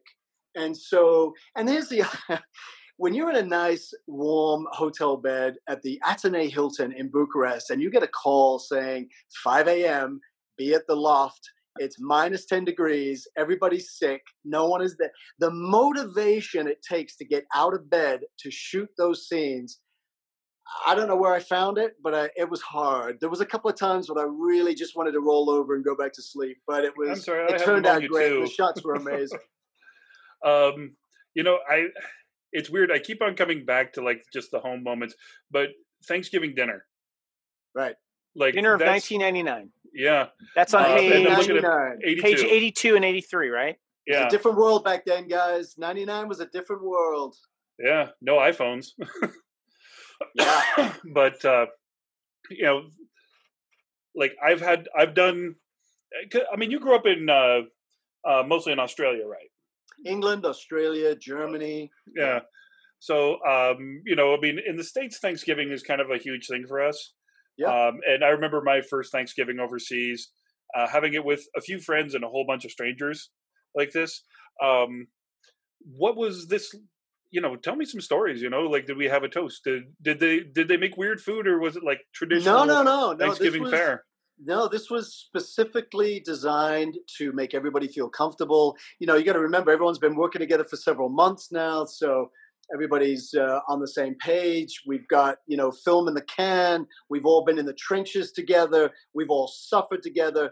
And the producers thought it would be a nice touch to have a real homegrown Thanksgiving. And they flew in real turkey, real vegetables, just to make it more, to feel more like we were at home. And it was wonderful. Everybody came down, and everybody was in their regular clothing, which, you don't get really to see on a set because everyone's in their work clothes or their costumes. So, I wore a suit, and people were looking at me like, wow, that's weird. Cracker Bob's in a suit over here. Yeah, everyone look at that picture because it's like, it's sort of like your weird cousin showed up to the wedding. Yeah. It's like, he doesn't belong in a suit. What's going on here? What is this guy doing here? But it was great. Everybody had a great time. Donnie got to experience a real American Thanksgiving, and it was just a fun. Yeah, he was there. Everyone was there. Adrian was there. That was his first That was his first Thanksgiving. That was his first Thanksgiving, I think. His first American Thanksgiving away from home. But it was also, I think, his first Hollywood production. Wow. Yeah, it was. Yeah. Yeah. So it went a long way. It was a wonderful touch from the producers, and everybody appreciated it. And it was just nice to feel normal for just one night, I wanted to go back. I wanted to talk about the Last Supper set picture you have here on page 86 and 87. Obviously, we can't talk about all these awesome pictures, and we want to kind of get towards the end here so we can get to some of the fans' questions. But what you are wearing and your posse is wearing, it's almost like you guys were just, you know what? We have a feeling we're going to go out here. Let's dress in style. You talk about how cold it was. You got heaters under the table, but these pictures are great. I want you to talk about that suit that you're wearing because I don't think it got the attention it deserved like your first appearance did. It looked pretty darn fly. Yeah, it was pretty fly. Cracker Bob, he wasn't shopping at at Ross over here. I mean, he was going to designers to get his clothing. I think kind of interview with the vampire. From what I remember, I remember saying to Wendy, I really want to wear a trench coat, some kind of trench coat for this scene. Parisian. Again, all my costumes were to represent a time period in Cracker Bob's life from 0 to 800 years. So we had everything from the French Revolution to Genghis Khan to to World War II, whatever the time period was. And I think that was to reflect a certain Parisian time frame. And it was an elegant dinner. But I think that's all I said to Wendy is I need some kind of trench coat. And she came up with that amazing coat. And I have to say, Cracker Bob's outfits were getting a little bit of attention. I'm somewhat happy that Wendy was in my corner on this occasion. And did you see the brand in the back of my head? Yes, I love it. I love it. Yeah, we touched on that last episode. I just thought it was a shave thing, but Lee, what you got?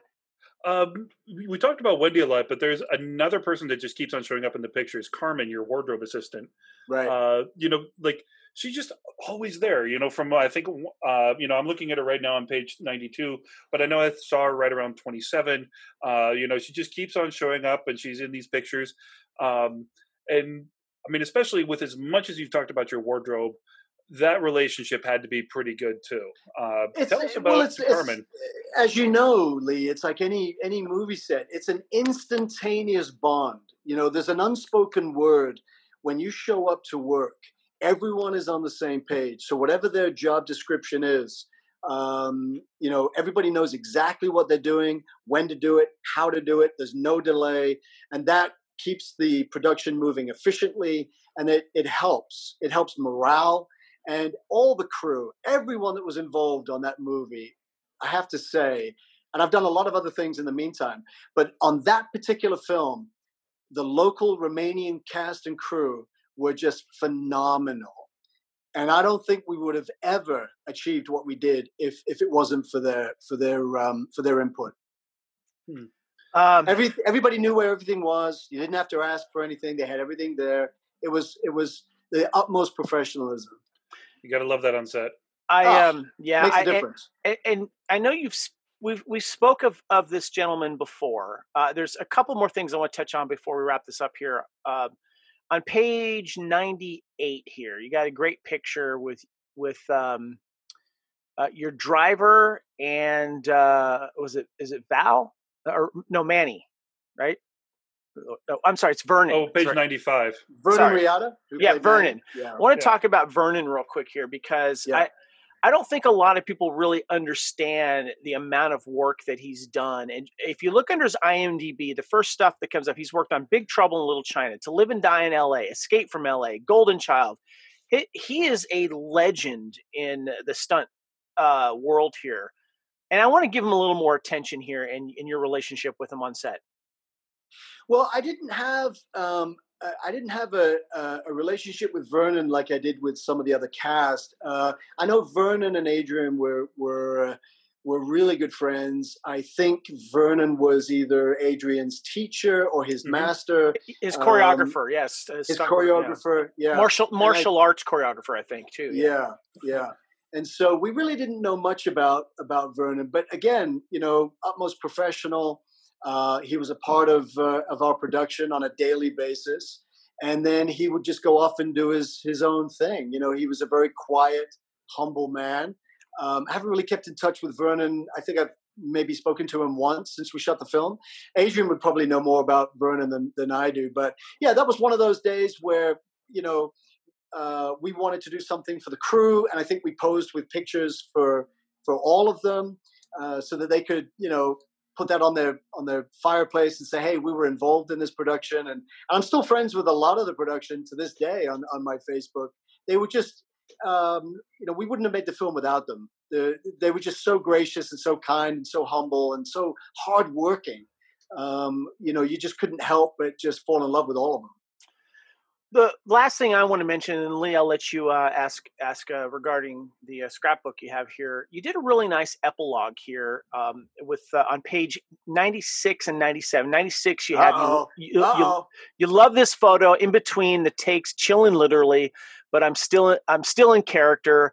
Loved everyone on the shoot, and we're still friends to this day. And you're in your that coat that you were talking about, and it looks like Donnie's in like just another coat that's not part of his costume because it's so cold there. But you wrote this rescue wear, North Pole jacket on. But you wrote this nice epilogue. Give us a little idea and a backstory about the epilogue, and what this whole project meant to you. Well, it was probably, other than a couple of other productions, it was one of my first major lead roles in a movie. So I just felt I needed to honor the experience and, close the chapter. And I wrote that at the time, 20 years ago. None of that has been touched in 20 years. So that was what I was thinking, what I was feeling, my sentiment at the time 20 years ago. And it's absolutely 100% true. I still feel it to this day. There's something about this film, this experience, like no other. And I know a lot of actors, Al Pacino will talk about The Godfather, that, really it was one of his best experiences on a set. And other actors talk about their best experiences. I know they have fun on all their sets and they're all working. I get it. But there'll be that one or two films or TV shows that you do where you just go, wow, this is what it's meant to be like. It just, everything was just syncopated, and the synergy and, the love and affection and dedication to craft and the professionalism. It was just an amazing experience. And I wish I could move on and get past it, but it doesn't help with the 20th anniversary coming up and all this stuff. Now I'm thinking about, other things that happened. And I'm like, oh yeah. You're going to have to be thinking about it for the next month or so, man. Yeah. I just can't believe it's come around so quickly, but that's exactly how I felt. It really was, it was a wonderful experience. And also to be a part of Donnie's career in the beginning and, to have those moments off camera. And we all helped each other. We were all there for everybody. And I think I alluded to this in the earlier podcast where a lot of actors, they're not very generous with their time. And so if they don't need to be on the set and you have lines to deliver and they're supposed to be off camera, a lot of them might not be there. You know, you might be reading to a tennis ball or a brick wall or a PA or a second assistant director. But every one of the actors on this movie, everybody was there for everybody else. Off camera, reading the lines, giving the emotion, giving the motivation. And that, I think, even though what's on the screen is not necessarily what we shot, it wasn't the movie that we went there to make. And I understand the frustration. You know, maybe they will put out another version. Hopefully they will include all the footage that was filmed. Right. And put it, even if it's 3 hours long, doesn't matter. Put it out there. Let the fans see it. Let them judge it for themselves. But everyone, the reason this movie works is because everybody was dedicated to that script. They were dedicated to it. They gave everything 100%. And everybody was sick. Everybody came down with something, you know, the food or the weather, whatever. That was true dedication. And that's something I'll carry with me for a long time. This actually, go ahead, Lee. I was going to say, this actually kind of leads me into my next question. You know, in this podcast and the last one that we did with you, we talked a lot about the relationships that got you from there to this movie.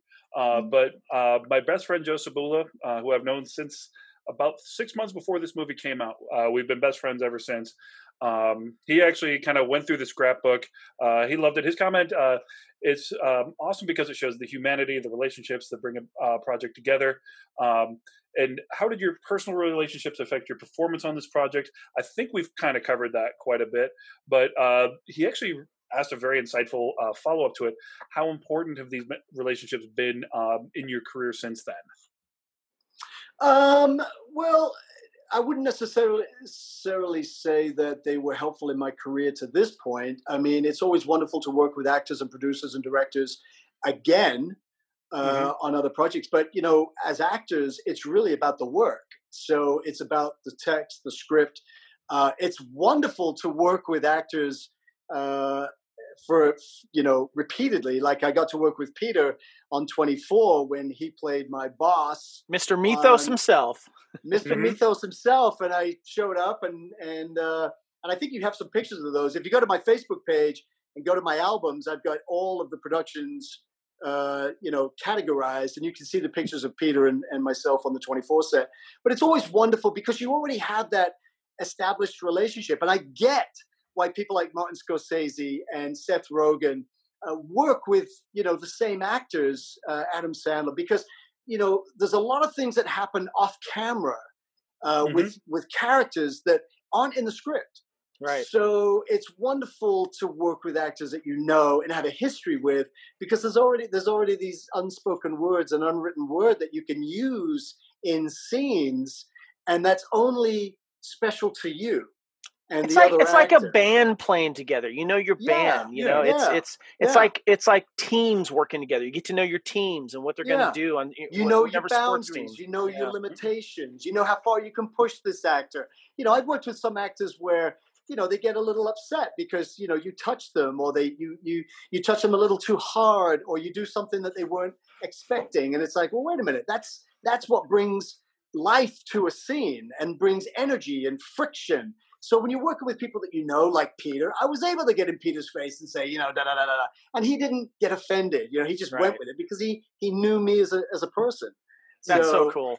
And it's one of the downsides to playing a bad guy all the time. Lee, I'm sure you know, being 8 foot tall, is you walk in the room and people think you're that guy. They think you're that character. You know, I'm sure everyone thinks De Niro is Travis Bickle when he walks into an audition. Not that he has to audition anymore, but it's acting. You know, you walk in, you're like, hey, I love puppies, I love kittens. Hey, what's going on? You got some ice cream? How you doing? And they're like, whoa, we weren't expecting that. So it's always fun to work with people that you have a relationship with, because it's less time you need to spend on establishing a rapport. It's true. That's true. And I could be wrong. It brings a sense of family and brotherhood and sisterhood and all that too. So that makes complete sense. Well, first of all, I just want to say thank you so much for letting us share this on Bloody Kings and this wonderful group of photos. Again, if you're listening to this, head over to Bloody Kings. We have it pinned at the top there. and you can see the scrapbook for yourself. There's a lot of pictures we couldn't talk about. We don't have enough time for that, but please do check about that. But I want to get into the next segment. In the next segment, I want to actually get into a little bit more about Cracker Bob himself. I also want to ask your opinion on a couple things on that. We're going to answer some questions from some of the fans we have here. But before we do that, let's take a quick little break here, let everyone know what else is happening on the Fandom Podcast Network.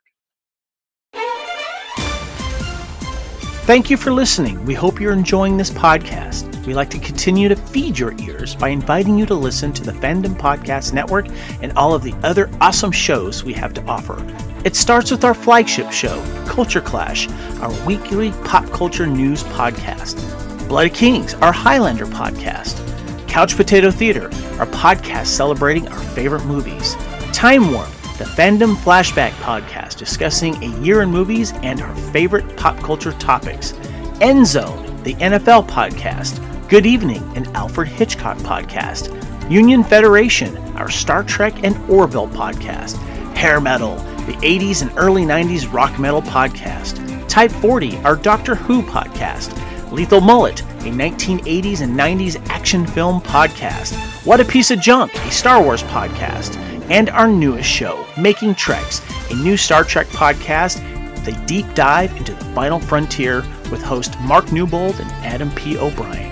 You can enjoy all of these great Fandom Podcast Network shows on our master feed at fpnet.podbean.com. Fandom Podcast Network is also on Apple Podcast, iTunes, Stitcher, Google Play, Spotify, and iHeartRadio. You can also find us on Facebook under Fandom Podcast Network. You can also email us at fandompodcastnetwork@gmail.com. You can also find us on Instagram and Twitter under Fandom Podcast Network. Thank you for listening, and remember, respect others and enjoy your fandom.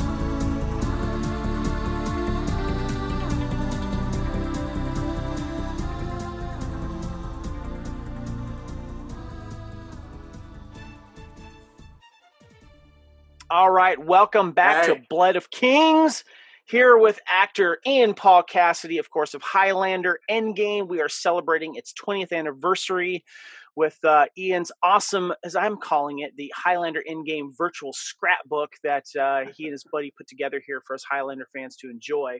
But we want to get to some fan questions here. But before we do that, I got a couple things I want to ask you. First of all, when I was watching Endgame and I was watching the special features, Ian, there was an interview with the cast and crew. And your friend Oris is getting interviewed. He's in costume. He's got that cool like neck thing on to protect his neck. And it's in between takes or something, but it's kind of blurry because you're in the background and you're in costume doing some type of test or something. Do you know what I'm talking about? Yeah, that's the night that we went to Castell Studios to shoot the promo stills. So that's me in the background, I think, getting direction from the photographer, and there's a motorcycle on set, and I was, sitting on the motorcycle, leaning forward, and I think I've got pictures of those somewhere. I'll send them to you so you can put them up. That'd be great. Yeah, that's called an EPK. It's when they talk to the actors on set and they get inside and what's going on with this character, what's happening here, et cetera, et cetera. Everybody stands for electronic press kit. Everybody. Yeah, and what's interesting about yeah. Exactly. And what's interesting about the EPK on Highlander is I didn't do one because, like I said earlier, I didn't want anyone to hear a voice.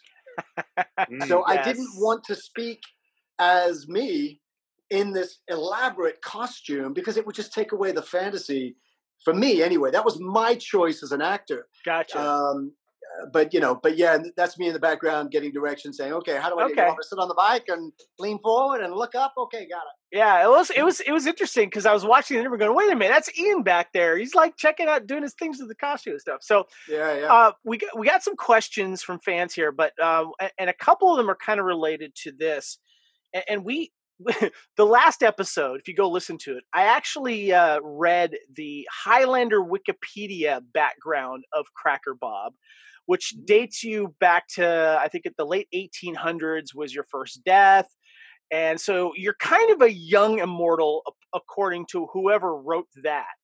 But I want to get your take on Cracker Bob here. If you had the power to rewrite his history, And if it's coming from you, you've owned the character. A lot of fans might look at what they did on that Wikipedia and go, I would rather go with what Ian's got here. So I'm sure you were thinking about it on set. You know, you've mentioned Mongolia, 800 years. Knowing what you've seen on screen in the film, give us your idea of Cracker Bob's background. Where do you think he was born? How old do you think he is? You know, tell us a little bit what you would like. Well, I mean, you know, there's so much, there's so much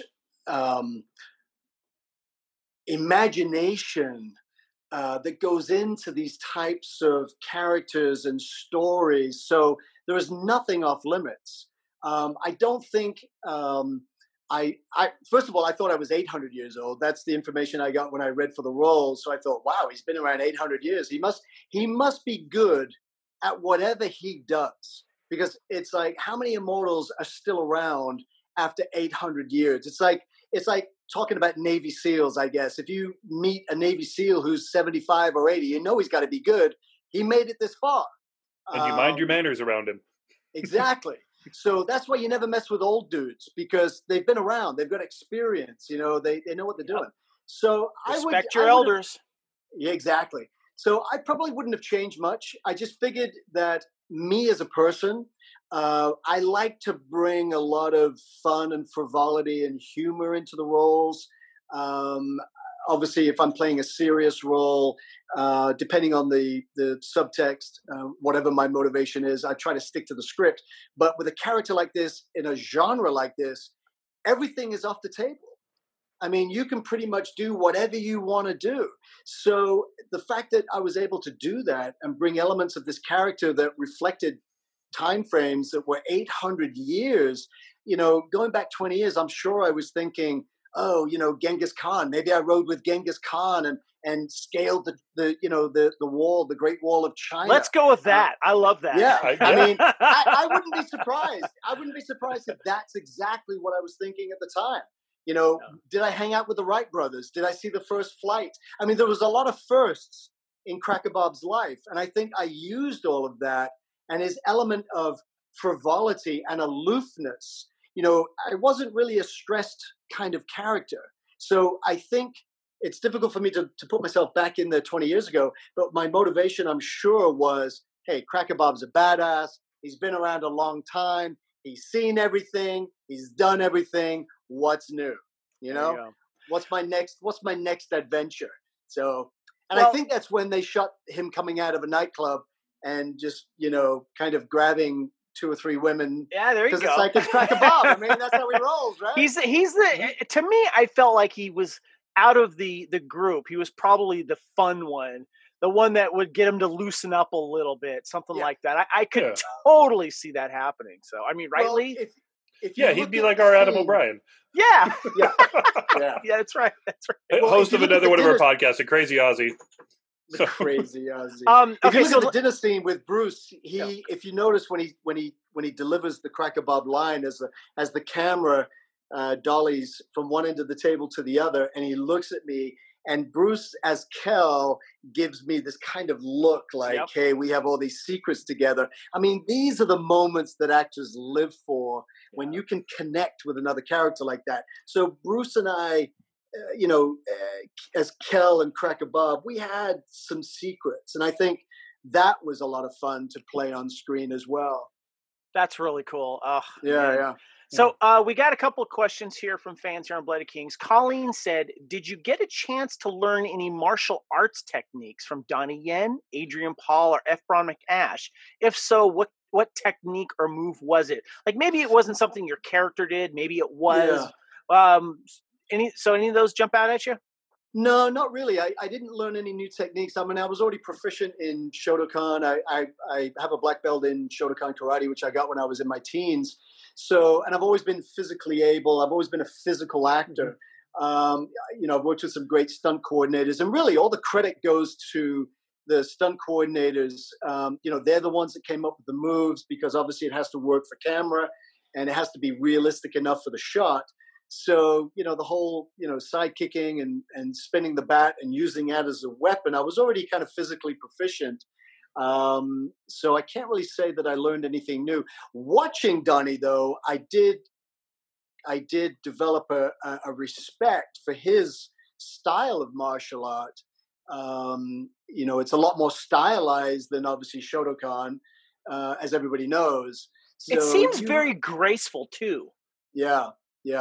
And to be able to perform, it's a very acrobatic style of martial art. I mean, look at Bruce Lee, Jackie Chan, Donnie Yen, Jet Li, obviously. I mean, you have to have a gift, and it's like with anything, you either have it or you don't. You can learn to a certain point, but you have a gift. And so it was a pleasure to watch Donnie do his thing. I was always there on set watching Donnie doing his fight scenes, because you're just like, wow, that's just unbelievable. You think you're fast, you think you're strong, you think you're efficient, and then Donnie comes along and makes you feel like you're in your first day of class. Well, and the thing that nobody ever thinks about, because I've been doing this for a while, and I used to love doing acrobatic moves like that. Oh yeah. I can 7 feet tall. Yeah, I can still do full deck splits. I can still, do tornado kicks, all that sort of stuff. League. Whoa. We're going down a different. This should be on HBO. What we're talking about right now. Yeah, well, I used to do the acrobatic moves when I was younger, but then you start realizing I have to do that move every take for 3 or 4 different setups. And if I've got to come back in and match it and do all that stuff, and if I miss, when you do a jump kick, you're guessing in midair that your foot is going to go in the right place. If I'm standing and throw a kick, I know that I can place it, within a quarter of an inch of where it needs to be. But when I'm spinning, my gigantic carcass through the middle of the air, getting my foot in the right spot for camera, just being able to do the move is its own level of difficulty. Doing it repeatedly is another level, and then doing it accurately for camera so that it looks like it hits your opponent but doesn't, and sells properly. I've given up on doing that. My old man knees aren't letting me do it too much anymore. But man, when I see the guys that can do that on cue every time, that's just a level of cool that Bruce Lee was like that too. Bruce Lee could do 30, 40, 50 takes. That scene in Enter the Dragon where he holds up the sidekick and he just swings around. I mean, I heard he did that 20 or 30 times.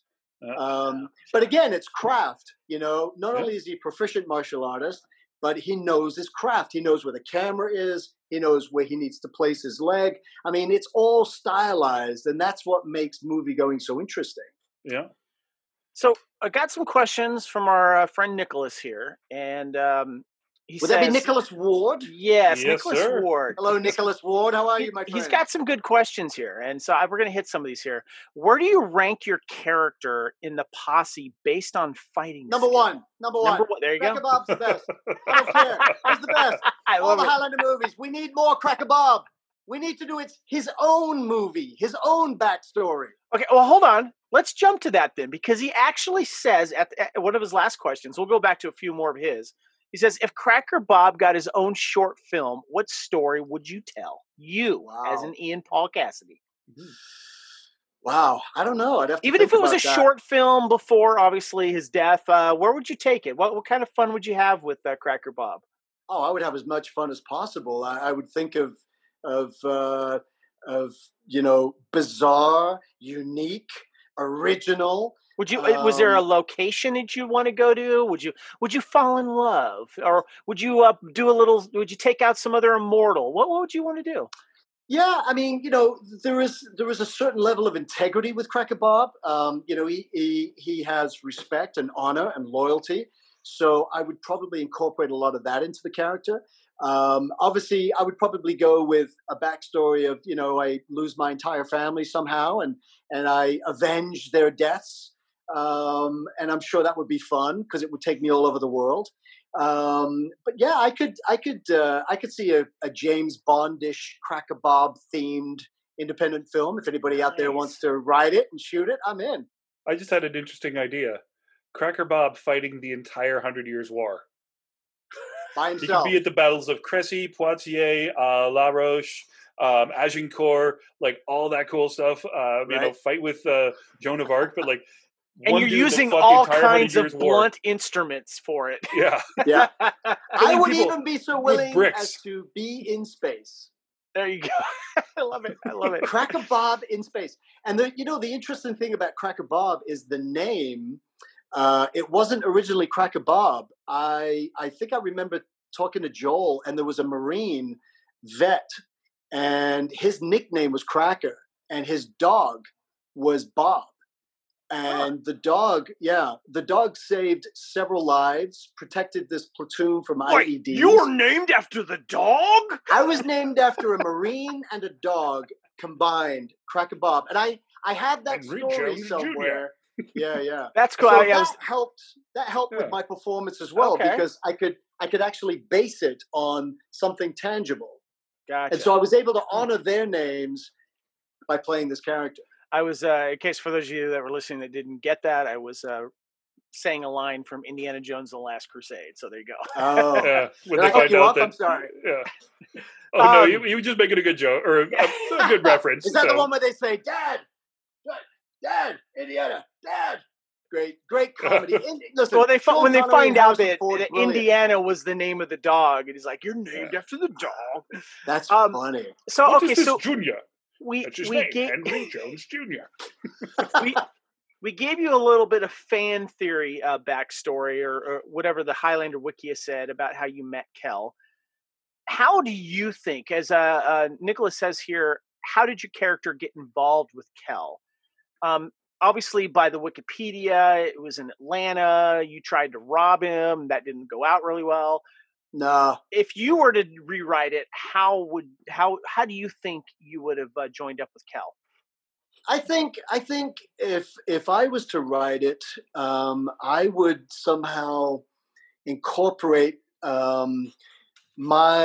his character being an inspiration to me. So somehow we have met out there on the road somewhere, and I was inspired by what he said or what he did, his history.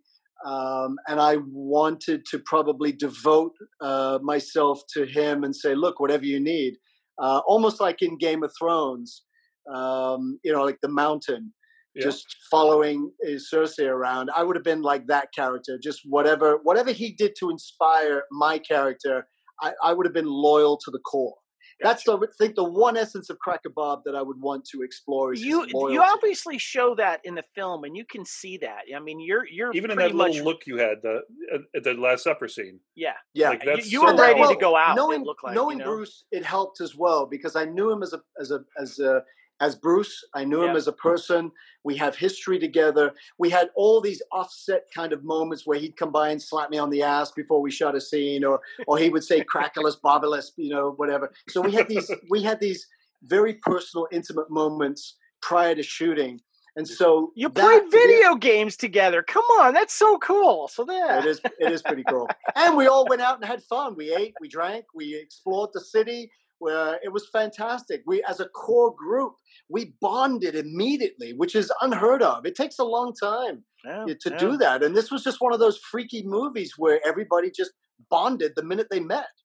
Okay, I think Nicholas wants a little bit of dirty laundry here with this next question. So I'll let you take it. However, he says, of the film crew, who was the most diva-like? I don't know if he means crew and cast. So I'm gonna let you. I'm gonna let you answer that any way you want, if you want to. I don't know if I can answer that question. To be honest with you, the feeling I got is the feeling I got, it was pretty much a family environment there, and everyone was working well together. Your virtual scrapbook here kind of paints that. So. I mean, there wasn't like I have to be sincere here and say that I don't think anybody came across as being diva-like or a problem. And I know that happens a lot on these productions, but in our case, no, it flowed from beginning to end, and everybody was amazing. Everything happened the way it should have happened. There was no problems on the set. I mean, I even remember. And I didn't really know Adrian that well, but I remember going to Adrian when I got really, really sick with a sinus infection, And I think in the scrapbook, I don't know if there's photos of my hotel room, but you'll see a vomit bucket next to my bed. And that was pretty much there for a while. Wow. And I remember going to Adrian saying, there's no protein here. And he gave me his own personal supply of protein powder. Wow. And I thought, wow, he's the star of the movie. He's leading by example. It was a generous gift. And I loved him for that. And I was able to recover and get back some energy and some strength, for the rest of the. Yeah, and that's just typical of what happened on this set. Everybody was there for each other. We were all in the trenches together. Everybody was suffering together, and everybody enjoyed the fruits of our labor, so to speak. So, and to this day, I don't keep in touch with a lot of other people from other shoots, but this is the one movie where I pretty much kept in touch with everybody, which has been great. I mean, that just gives you the level of professionalism and respect and love that we all had for each other in this movie. Very cool. Now, this is something we all want to know, because if we had a chance, we could, and we probably would, did you get to keep your wardrobe or any of it? I would have kept all of it. But did you keep it? I kept a couple of rings, which I've given away to friends. I've kept all the original scripts. I think I gave Andy. By the way, Andy, I'm going to need that script back. It's going on eBay, pal. No, I kept things like that. But the wardrobe, I would have kept all of it. I mean, obviously the hat, the fur coat, the bat. But you couldn't. Well, I tried, and I think it was one of those occasions where, hey, when we get back to the States, we'll talk about it. And I guess it just never happened. So if anybody out there knows where I can get one of my heads, where I can get a bat, where I can get the fur coat, bowler, I'll take it. Give it to me. Or the bowler, yeah, absolutely. Give it to me. Now, you answered this question already. If you could add one scene to Highlander Endgame, what it would be? I'm assuming it's the jousting scene. Was there anything else, though, that you remember filming that if you could have added to it, or maybe even one that you didn't film that you wish they did, whether it was a backstory or something? Yeah, I think it would have been nice, and I know why they did it, because the big reveal was the van crashing through the wall into into his lair, so to speak. And there's Cracker Bob pinned to the hood of the van. That's one of the other questions he asked was the moment you got pinned to the van filmed. Oh, by the way, that scene is funny to me because I had to lay on the van with this fake sword sticking out. I had to hold my breath. And Bruce, that deviant, would slow down his walk to the point where I literally couldn't hold my breath anymore. And I'm laying on my back, and you could just see the sword going like this, And the director be like, Ian, you're supposed to be dead. I'm like, I know, but Bruce is fucking slowing down. Bruce is talking so fucking slow. Yeah, That's so and funny. those are the types of moments that I enjoyed with Bruce. He would do things like that. But yeah, I mean, transitions. I would have loved to have had a one-on-one fight scene with Adrian's character, Duncan MacLeod. I think it would have been wonderful to have tested my character's skills, to see what I had, and but that was never shot. Other than that, everything that was in the deleted section of the DVD is pretty much everything I wanted to be in the film. So, yeah, that's cool. That's cool. Well, that wraps it up for the fan questions here. But I wanted to turn it over to my co-host Lee. Lee, you got anything else for Ian here? I just want to know what's next, man. Well, I mean, we've got Rollercoaster going, but Rollercoaster the series is pretty much taking up all of my time and energy and resources at the moment. Obviously, we want to get this sold and get into production as quickly as possible. So that is pretty much where everything is. I've got a few other things coming up, which will come out next year, which I can't really talk about at this point because, as you know, we have to sign those NDAs. Those infamous NDAs. And for those people who don't know what that is, it's a non-disclosure agreement. There's some animation that I did. Obviously, I've done a lot of stop motion. Not stop motion. What am I talking about? Oh my God! A lot of the video games that I've done, the Call of Duty, and by the way, I'm a huge fan of Army of Two. There you go. Yeah. There's Oh, pictures you were on in the Facebook second of me one, right? doing that. Yeah, yeah. I remember that game. You were in that? Oh, that's awesome. I was That's in so that. cool. I was. And also Wolfenstein. Have you seen me in Wolfenstein yet? I haven't played played the Bobby new one. Graham. If you YouTube Bobby Graham and you get to see my great speeches like, London used to be, you back in the day used to be like this, and blah, blah, blah. But then these Nazis came in and changed everything. Blah, blah, blah, blah, So that was fun to play. Sitting, when you're sitting on a soundstage and you're dressed in a blue suit with dots all over your face and you're sitting in a plastic bubble that's supposed to be your car, you kind of have to dig into the imagination to kind of understand what a post-apocalyptic world looks like. That's always fun for me. So I'm always looking forward to doing some more of that. And obviously there's some animation coming up through Dark Sky Pictures and my buddy Len McLeod, where I play an English school teacher. Those poor students. Yeah, right. Which I can't really talk about right now, but that was fun to do as well. So a lot of things coming up. But I'm really, really excited about getting Rollercoaster the series out there and for people to see, because it's a great story. Well, it's going to be a lot of fun.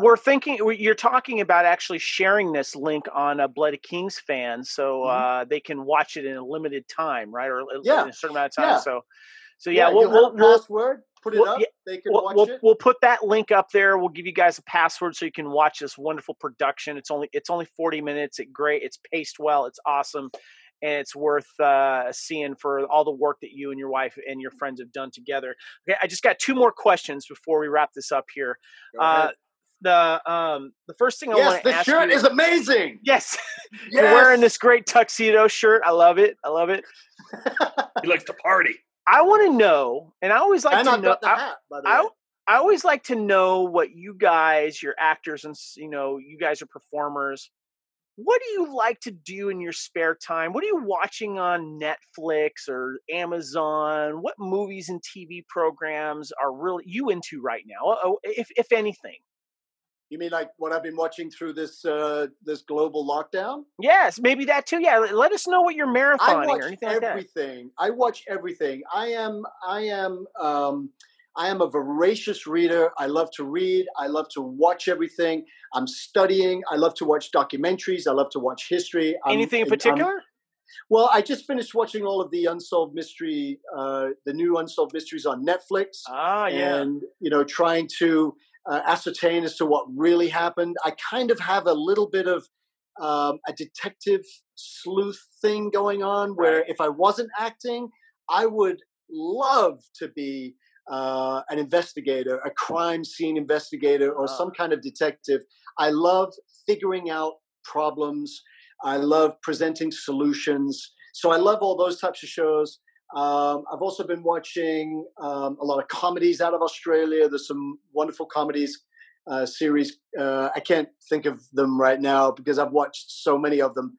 But on Netflix alone, I love to watch my friends too. I love to catch my friends in their productions, see what they're up to, and catch them in moments where I see them for who they really are. Mm-hmm. And I'll call them up and I'll text them. I go, "Hey man, I'm watching this right now. I saw you. I caught you acting."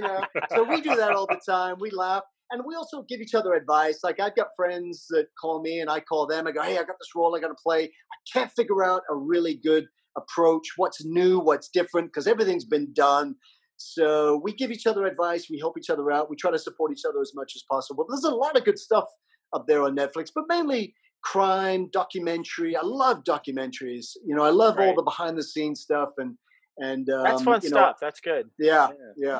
Last question. I know Nicholas asked this as well, and you touched on a little bit yesterday, but I wanted to give you the floor for the last question. All right. What do you think of Highlander fans?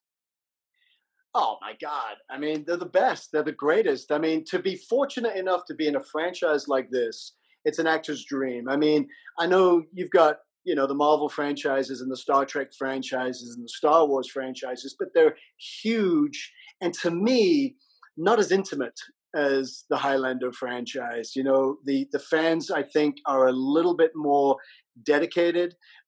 They have a true sense of the history of the franchise, of the characters, the backstories, very knowledgeable.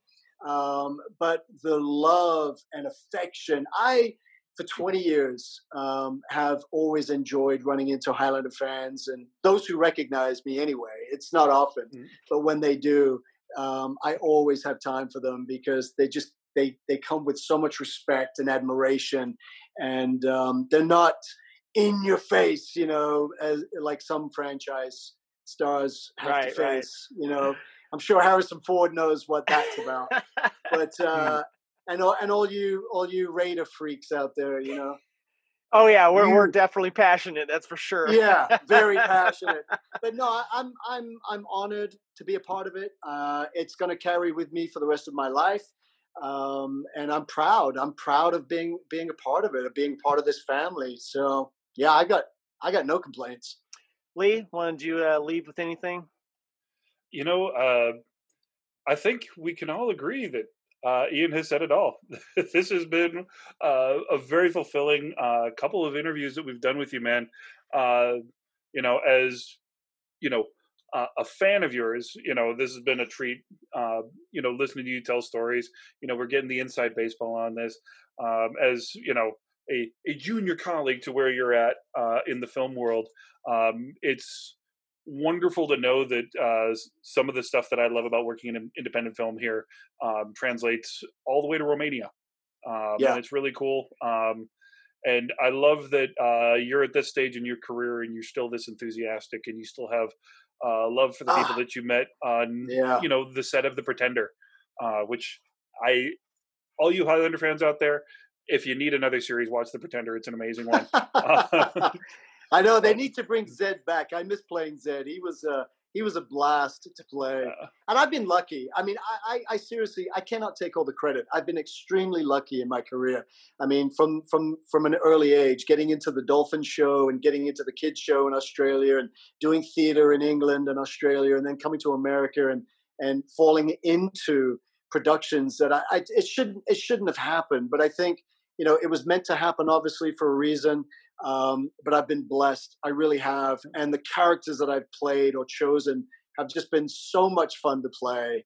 And even on The Beast, the obscure series I did for ABC back in 2001, I would have loved for Ryan, the cameraman from The Beast, for his backstory to have been told. But they've always been fun characters to play. I've had really no boundaries, which is a pleasure as an actor. I'm not confined in any way. So I think that's why I kind of gravitate towards antagonists, so to speak. Actually, you know what? Come to think of it, I would have loved to have evolved Cracker Bob's character throughout a Shakespearean time frame. I would have loved to explore that world. Come to think of it, I totally see that, man. I could totally see that. Maybe I could have been there with Hamlet, when he was going through his troubles after Ophelia passed away, and Cracker Bob could have been his sidekick, performing at the Globe in London. Totally, man. That would have been cool. Seems better made. I know not seems. 'Tis not alone, my cloaked mother, nor customary suits of solemn black. No, I mean, it would have been. I think I would have explored a Shakespearean side of Cracker Bob. I think that would have been fun. Yeah, that would have been great. What's just one thing too, it'd be fun to, even if you did like an audio book, because you still got the voice for it. You could do it. You could even, you're such in good shape, man. You can still do Cracker Bob. Just do a flashback. So that would be great. I could. If anyone's watching, I'm available. Ian, I want to thank you so much, first of all, not just for coming on and not just for sharing this awesome Highlander Endgame scrapbook, but the time that you have given us on these two podcasts is priceless to us. And I want to thank you so much for doing that. Appreciate it. My pleasure. And I've always got time for Highlander and Highlander fans and Endgame fans. Really. That's not awesome. A joke. Appreciate that. And again, and it's a great time to celebrate with this project that you've done, because Highlander Endgame with Highlander fans holds a very special place in a lot of our hearts for many, many reasons. And it was you brought together these two iconic Highlander characters with these great cast of characters. And it's nice to know that you guys on set were like a family. There was no divas. And you were in a wonderful country where it also humbled you. You got to see part of the country and the culture. And you see that in all of these wonderful pictures you put together. So thanks again. And again, Highlander fans, make sure you check out Blood of Kings. It's going to be pinned up there for at least a month or two, so you guys can go check it out. Thank you again, Ian. I don't know how much more to thank you, but thank you again. Thank you. Thank you, buddy. Thank you for the opportunity. It's wonderful to talk to both of you. Appreciate you. And Lee, thank you, sir, for this journey with me, man. Appreciate you. Hey, always glad to be on the table with you, man. I'm Kevin. Be safe, guys. Thanks, man. And I'm Kevin on behalf of Lee and our very special guest, Ian Paul Cassidy. Thanks, everyone, for listening. And join us again next time here on the Fandom Podcast Network for another episode of Blood of Kings, a Highlander podcast. That sensation you are feeling is the quickening, Lee and Ian. We are one. We are brothers. We are. Goodbye, everyone.